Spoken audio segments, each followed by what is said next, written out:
Hi everybody, it's Lace, and this is R38, pretty soon to be R39, and I just wanted to talk a little bit about artifacts, because we're all artifact crazy. If you watched the post-mortem and stuff, what you're going to have heard from the devs is that artifacts drop from or Tier 3, Skull 3 level, to Tier 5. Obviously, the harder the mobs are, the more possibility of a drop they're going to be. They've been super turned down from what they were the first day. There were people that went out there and got 15 artifacts in the first day and stuff. And of course now it's, dropped down to a much smaller amount, how many artifacts you're getting. But again, some people are going out and let's say they're a tier 3 hunter or something. They're like, oh my god, that would so help me. I'm going to pay $100,000 for this. Don't do it. Just say no. You're going to get these artifacts, and every artifact has some kind of caveat or detrimental effect. You can look on the forums for the ones that have been discovered so far, and see what that is. While it may look really good, sometimes it can be really bad depending on, let's say, what your combat deck is. You've got to think about artifacts as very situational. When are they going to be good for you? So I'm looking at a couple that I've got. And I've gotten these just from drops. This Pax ring I got off Liches or possibly a mage in Deep Ravenswood. The Ring of the Gambler, I got that one actually here in the Elysium Mines where I'm at right now, off of a Kobold Mage. So for you miners, you better be checking those mages, kids. If you're in Spectral Mines, there's a lot of hardened skeleton mages. I know people have gotten them from there. They've also gotten them outside of the mines in the areas around there, like in the Spectral. I don't think there's really any casters around Twins Foothills right now. Maybe when it's uncloned there will be, but currently there's not. So anyway, the devs have said that mages have a higher tendency to drop them, and I'm going to confirm that. That's also where you're going to get your recipe drops. So look at the types of mobs that you're fighting. Also keep in mind, when you are zoning and stuff, the little tooltips come up. It says take the mages out first, because yeah, they'll really hurt you with the fire and stuff. So keep that in mind. Next, let's go into, the few artifacts that I have. And I don't have a lot because I'm mostly crafting and mining. I'm not one of these people out there farming artifacts. So Winfield would be super happy with the Pax ring, which was the first one I ever got, like I said. And it actually doesn't have any detrimental effects. This is probably one of the very few artifacts that doesn't. It's very simply put, 1/3 a chance to do bait recovery. That's going to save you a little bit of money on worms. So when you're fishing, you're going to want to put this on. Again, this goes back to what I'm saying, situational. You're not going to run around with this ring on when you're hunting because it's not going to do anything for you when you're hunting. But when you're fishing, that's a situation and you want this ring. Awesome ring. Yay, fish. The next one to talk about is the Ring of the Gambler. Now I haven't even repaired this because obviously I haven't even worn this. It's a plus 10 dexterity, plus 5 glancing blow chance. Glancing blow is going to come into effect when, mob's trying to smack you. 10 dex.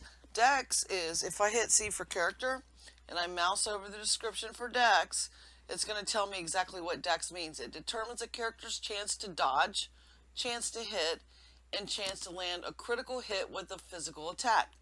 So if I'm a caster, dex isn't quite as important to me based on that.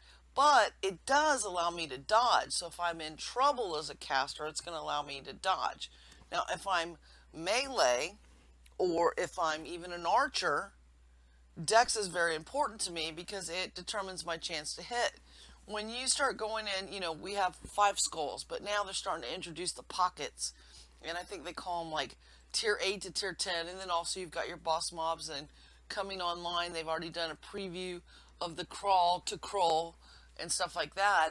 And tier 8 to tier 10. If you're a tier 3 player and your dex is, I don't know what the dex would be on somebody like that, maybe 50 or something, and your dex is 50, your chances to hit, going back to like the old D&D, chance to hit, rolling that D20, your chance to hit's going to be pretty low. It's going to be D20 minus like 10, you know, and you're not going to hit the mob. But getting that little bit of dex, that's why you might like a Ring of the Gambler. But remember, here's the thing that comes, the caveat or the detrimental effect is minus 10 melee critical hit or reduction. Now, if I'm an archer, I'm not doing melee, so I'm probably okay. So this is probably kind of a good little archer kind of ring. Not so much for me because I'm melee. But I do have it, and I may be switching up weapons here. You know, I've kind of been doing pole arms a lot. I may want to start doing some archery at some point in my life. So, you know, I'm not going to sell it or anything. I'm going to keep it. Going back to that thought of selling, well, that's going to take me off on a whole new tangent. So let me just take a breath before I even go into that. So every time we have a new release, you'll see the recipe prices skyrocket, perhaps, depending on where they're available, especially if they're an outset. Everybody will buy the row house greenhouse recipe, and it might go from $250 to $1K just for one recipe. Or all of a sudden the fuel costs will go up in some place. Like today, we had an event in Diamond Fields. We had a bunch of crafters there. People were crafting, and the cost of coal shot up just in a matter of a few hours. Luckily, we have some side POTs and stuff, and we can, you know, funnel people off. It'll still be cheap over here. It's pretty close. But when you're in like an NPC town, then you've got to go find a POT. Do they even have that vendor and stuff like that? So just remember, when there's anything new and shiny, the prices skyrocket. And that's what's going on with artifacts right now, is people are selling these for phenomenal amounts of money. Remember, the dev said they dropped from tier 3 to tier 5 and then all the pockets and stuff.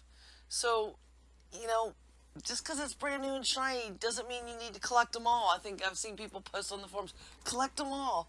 Sure, maybe, because they're situational, and you might be in that situation where this belt or ring or sash or whatever it is affords you some kind of bonus with some kind of detriment. You know, kind of like the foods. You know, was it the bear surprise, the wolf surprise, and all that? Well, the bear surprise I know definitely has a detrimental effect. I don't think the wolf does. But anyway, so you've got to always just look at both sides of the coin and remember it's situational. While it may seem like a cool thing, or you go, oh my god, I'm going to make 100 grand off this. Yeah, maybe to the fools buying it right now. But trust me, in 2 months, it ain't going to be worth that much. So, I guess maybe it's, if you can find a fool to buy it now, go for it. But, don't think just because you get an artifact, you're going to get $1 million or something. Keep that in mind. One last thing on the artifact pricing, you know, for I don't know, I goodness, I've only been playing maybe a little over a year and a half. I'm actually fairly new, you know, compared to a lot of people. And there's been this, you know, I don't know if it's an unwritten rule, if it was written somewhere a long time ago and it's been lost or whatever, but don't spam Nobles chat with buy my crap.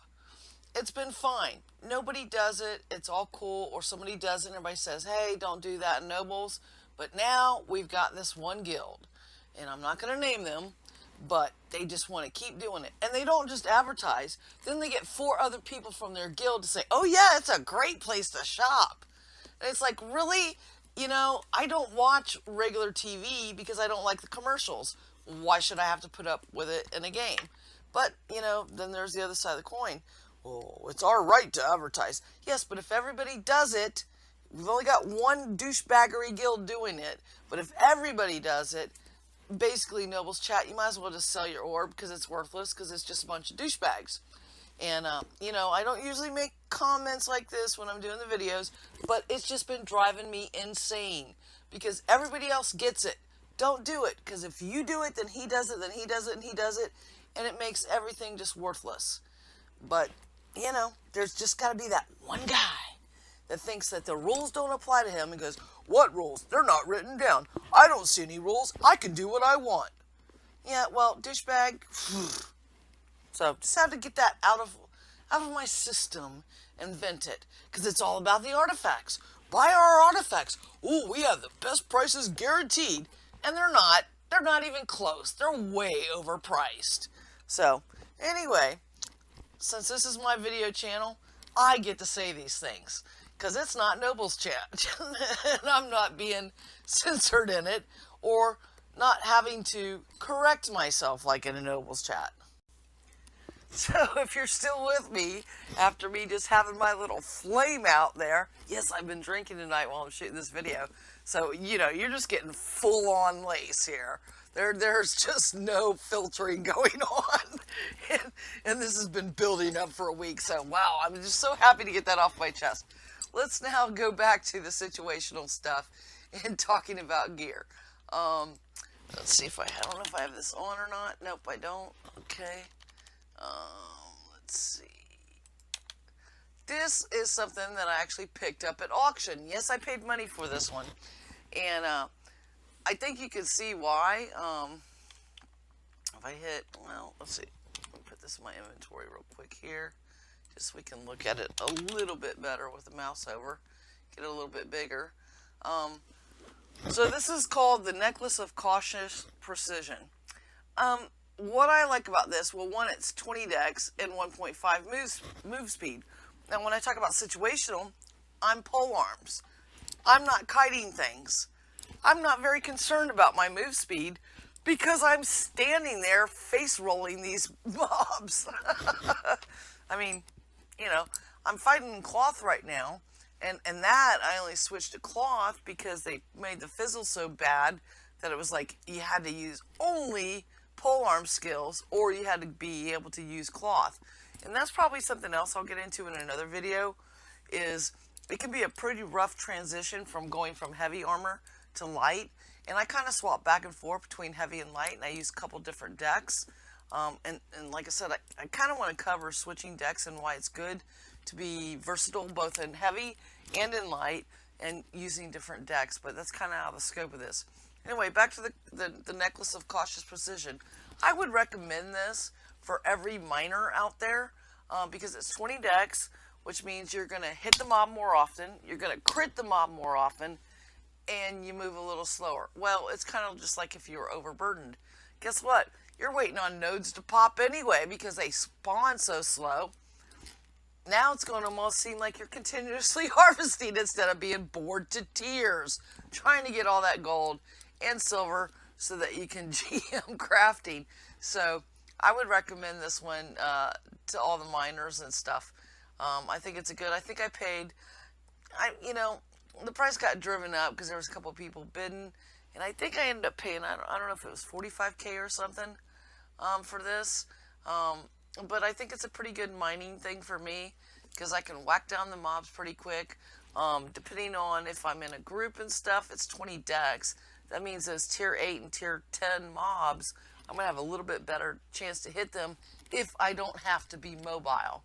If I'm having to chase them down, well, obviously this is not going to work.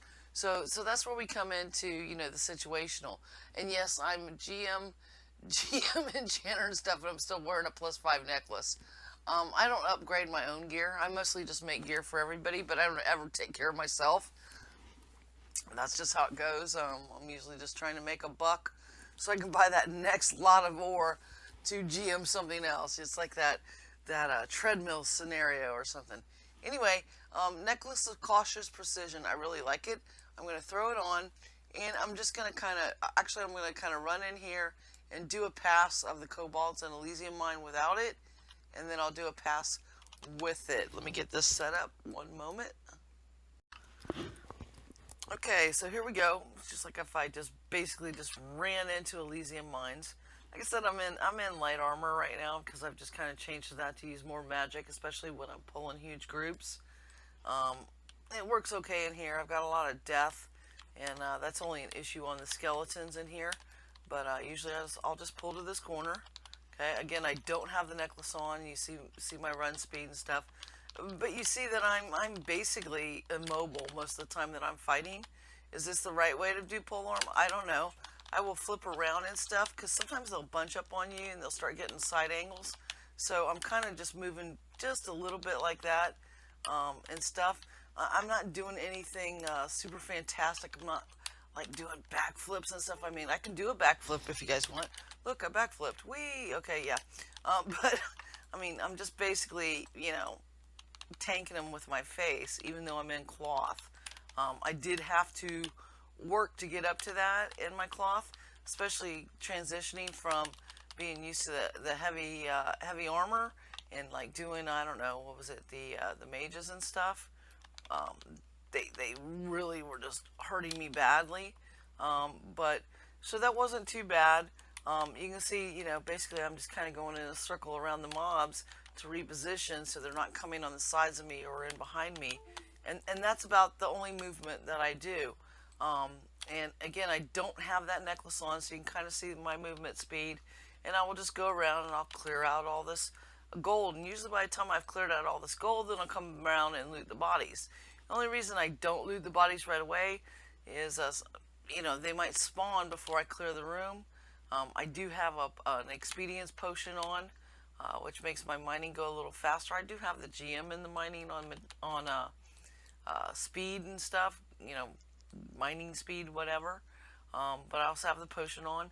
But I can go through and clear all this gold out before those repop.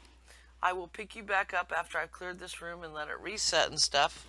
And we'll do it with the necklace on, just so you can see what I'm saying and why I think this is a good mining necklace. Okay, so the room should be repopped, and I didn't go clear the back side passage. If anybody's going, well, what about that gold that's back there? Yeah, I'm just kind of just trying to show you my speed. See how slow I'm going now compared to what you saw before? But I can still go and I can do my little circuit, say, hey, come here, come here, come here. Yeah, you guys, yep, come here, follow me, yay. Just takes a little bit longer to round them up, but that's okay. Because I've got 20 decks, so I should be critting like crazy. I don't know. Let's see if we can get a little combat crit. I won't be critting on the magic, but on the regular, polearm stuff, we should see a lot more crits. I didn't really show this when I was doing it before, but you can see the gold's hitting pretty good. Remember, with a polearm, you hit 4 mobs at once. So, yeah, you can see some good flashes of gold there, gold text, as I'm using polearm purely skills. I'm not using any magic on these right now, just to illustrate this. And I'm still doing my same circle thing to keep them from, trying to get on the sides of me or behind me and stuff. Does that really do anything? Well, they say it does. They say their position matters, and they say height matters and stuff. So I'd like to think it does. But it wasn't much different in the fight because I'm a polearm. Now, again, like I said, if you're, somebody that's kiting and stuff, that is going to slow you down. Actually, let me not mind that. You can see how slow I'm moving with it on. It's kind of like I'm overburdened by, 50, 75 pounds, somewhere in there. So that's the movement speed that you're going to get. So if I was going to go to the next section, yeah, I'm running there a little bit slower, but like I said, it's going to make it almost feel like it's a continuous respawn instead of sitting here going, has it respawned yet? Let me go check, which we all do as miners. So anyway, that's what I wanted to kind of point out about the few artifacts that I know about. Obviously, I haven't tested all the artifacts because I don't have them, but as I get them, I'll try to do, some little quick videos about what I think's good about them, who I think should, use them or employ them and stuff like that, and why I think they're good. I'm going to do one cutout and just kind of show you something that I got from the forums, which is all the current skills, and we'll briefly go over those. And but I think that's all that I'm going to show for inside actual real combat for now. So like I said, I wanted to just go over some of the artifacts that at least I have a list of, and they're just kind of alphabetical. So we've got this Anka sacrifice. I saw this go for a huge amount of money in an auction, and I just don't get it. It's 50 life attunement. Okay, sure. Let's think about this. If you're using a shield and a sword or a weapon of some kind, and your chest, you can get 30 attunement right there. Actually, I think a chest attunes to 20, so that's 40. So this is another plus 50. Okay, fine. 2 focus combat regen. Eat some damn food. Far cheaper than spending a buttload of money on this. And now you're going to have double the reagent cost. So it's going to cost you money to run with this. But everybody thinks this is, you know, best thing since Betty White and sliced bread. Um, I'm just not seeing it. 50 life attunement. I mean, if you're a healer, I guess maybe it's really great for your group. But healers don't seem to get a lot of love in groups and stuff. So I'm questioning why everybody's putting such a high price tag on this, especially since artifacts have only been around for 3 weeks and the prices are only going to drop. I feel too many players are rushing and paying too high a price for these things right now. So the next one is the complementary kind of thing, is a sun attunement. Basically the same thing. The sun, I guess, is supposed to be effective versus undead. I use like a searing ray. I don't see that it's any more effective than my polearm. That's just me. I don't have it GM'd or anything. But also it's again a bludgeon one-handed. So you might have your regular weapon. You might be able to put this in your offhand. Same thing with this one. But now you've lost your shield, which means you lost some attunement. By getting this attunement, you know, like I said, there's always a caveat with any of these artifacts. You know, I'm not real excited about this one either. Belt of the Ox plus 300 encumbrance capacity, and you move really slow. Okay, well, obviously this has one purpose and one purpose only. You go out and you're mining and you can teleport out. But you still were moving around really slow in the mine. You saw me at 1.5 move speed, how slow I was moving. This is almost twice as slow as I was moving before, which basically means you're moving at your encumbered rate. The only thing this is going to be, you know, good for is throwing it on before you zone out of someplace or you're trying to move a large quantity of things. You're not going to ever actually hunt with this, so it's very situational. Belt of the Brutal Butcher, 20% field, you know, yeah, you're going to skin it really quick, but you're not going to get as many skins. So, okay, sure, it's fast, but I'm not going to get as much. So maybe if you're running with a group and you're trying to hurry, and you're trying to build XP, this is great if you don't really care about actually getting animal hides, which means if you're not getting many animal hides, then you're not going to fill up as fast. So, you know, maybe running with a group, this one's not too bad of a deal. Belt of the Patient Harvester, 10% foraging, but it's going to go really slow. So, yeah, I don't know. I would ever use that one. Lavalier of the Lagomorph, it's a necklace. Great attack speed, great move rate, but now you are like Pee Wee Herman or something. You got no strength. I guess if you are possibly a caster and you're using a wand, since wands aren't really shooting pew pew pew right now, they're more acting like a blunt kind of thing, I guess it's okay, because they're going to have a low strength use. Or like if I hit C for character and I look at my weapon, I don't think I can do that with this open. Hold on a second. C for character. If I look at my weapon, you can see strength bonus is high. That's right above the parry stat. If I had a wand on or something, let's see, there might be a wand maybe over here. Let's see if we got one. I'm kind of checking for myself too, because I'm trying to think why that would be. Nope, no wands, unfortunately, before I can see what they look like. But yeah, so I guess if you're kiting and a strength, you don't have the strength skill on your bow. I know there's a specific stat that says something about, you know, use your strength when you're doing your bow stuff. Maybe that's good. But if you're kiting, you're not really so concerned about attack speed because you're doing power-ups and you're doing skill shots. So, I don't know. I guess gotta think about this one. Minus 25 strength. Wow, that's just huge. You can't carry much. You can't loot much. You can't haul much. Exactly what is it good for? I'm not seeing it. This one looks kind of icky to me. Just my personal humble opinion. And we're just kind of talking it out loud as I'm looking at these. Let's go to the next page here. Okay, so next up is the one we already kind of talked about, the necklace of cautious precision. Like I said, great decks, a little slow. I see this to me as a mining thing or a melee person thing that's not having to move around a lot. Necklace of civility plus 5 adventure level. Okay, that's great that your adventure level is higher, and I'm sure there's something in that that affects, it's going to affect obviously the way mobs con to you. But if your dex isn't high enough, you're not going to hit the damn thing. Or if your int isn't high enough and you're a caster, you're not going to hit it. Just because, I went from level 30 to 35, if I still have crappy int, I'm not going to hit the thing.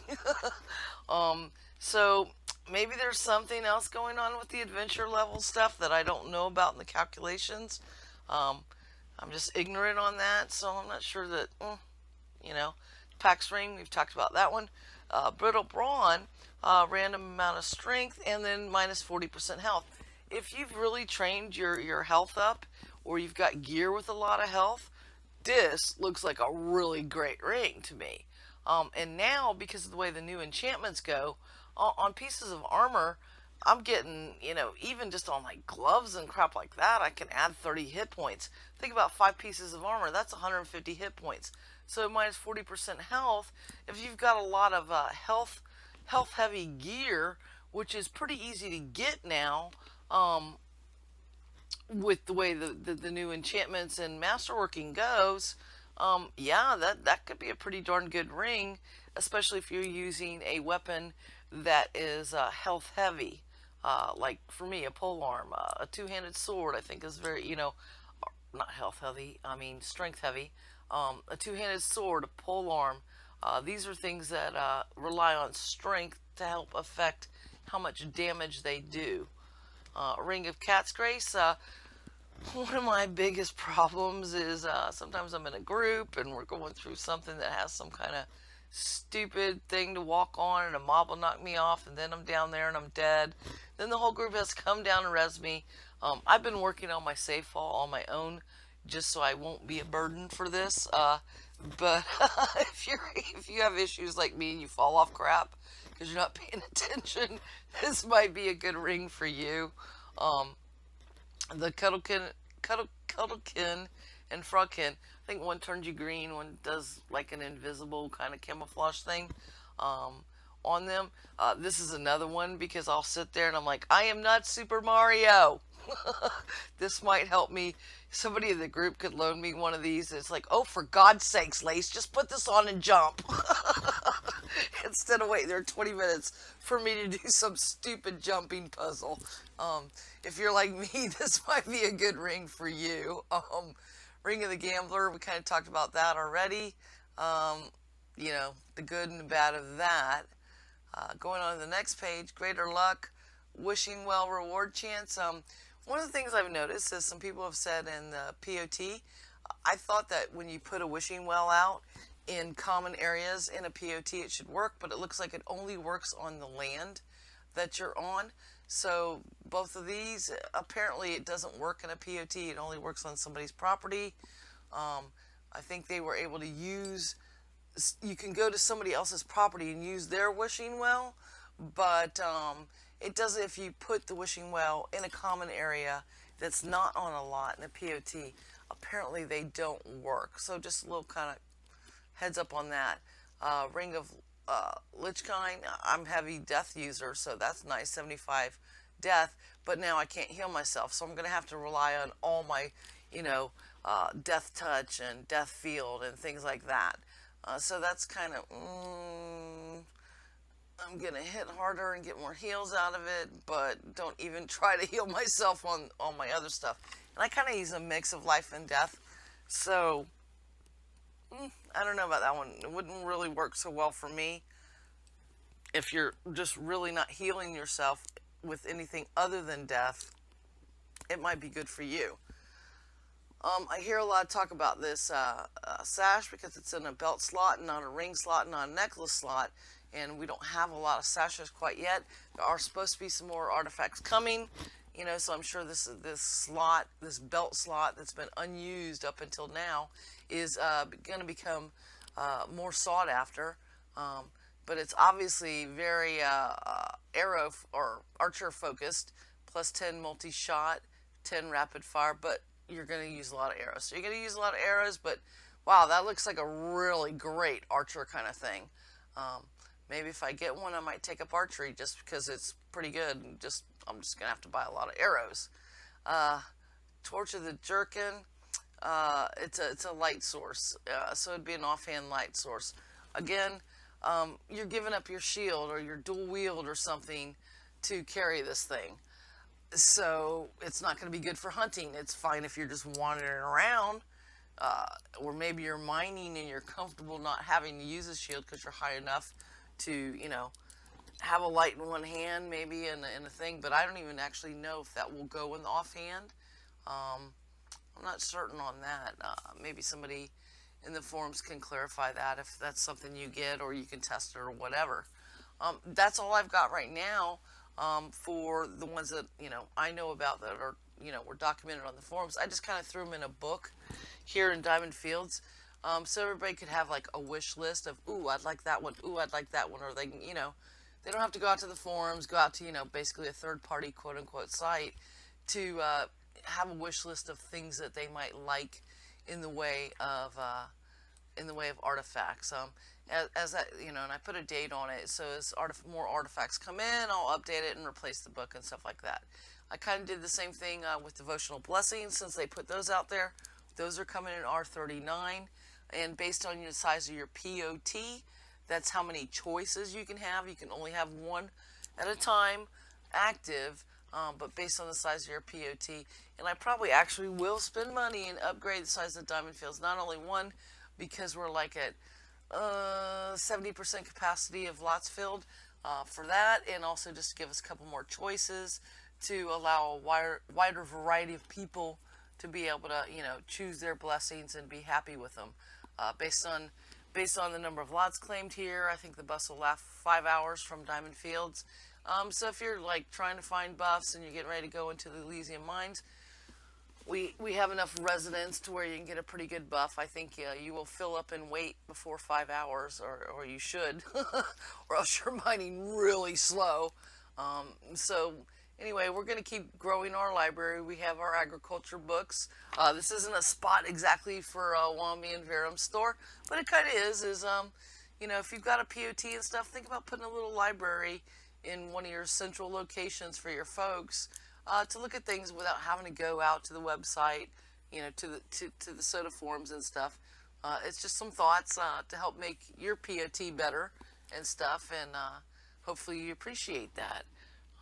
I think that's everything that I kind of wanted to cover in this video. I have some more notes jotted down and other things. Like I said, I want to get in armor sets and some different combat styles and sets, and start getting in some specifics. As more and more things become fine-tuned, I feel that I can approach certain things that I know about a little bit better, and maybe bring in some guest speakers and stuff that can talk about other things. So that's kind of the direction that the videos are heading. Again, as I see people ask questions and stuff, I will focus the videos on that. And as new things are introduced and stuff, I'll talk a little bit about that. I know I can be opinionated, but I hope this helps. So take care, everybody. Happy hunting, and be safe.